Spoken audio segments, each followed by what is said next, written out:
Being in the Deep South and the separation of cultures and the separation of people and me on one side with what I had inside of me, wanted to reach out to other people because somehow I was in the midst of all this stuff, but I saw injustice, I saw bad things happening, but somehow it was like, wait a minute, we're all in this boat together. Why can't I talk to Mike? Just because Mike lived on the other side of town, ain't no big difference in Mike and me, bro. I used to be very self-conscious walking into a room and knowing that you're getting prejudged by people. That really hurts. Now, over the years and through society, we've learned to absorb certain hurts. We're already speaking that language, right? In the absoluteness, right? Through high school. Oh, he's smart, dumb.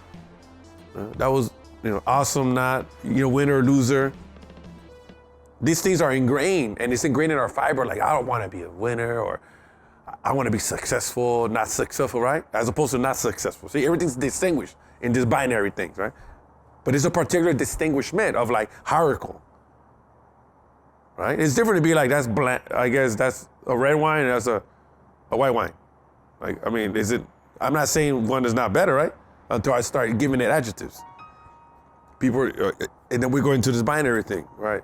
But with humans, it's so much like, everything we touch is like, it comes from us, right? We're being conditioned, right? Like, this is who you are. What you eat, what you drive, how you think, who you vote for. So this idea of, does Western society promote us to stay with the familiar, right? So one of the things I find with my clients, one of the exercises I give them a lot is to really look at how they define success for themselves.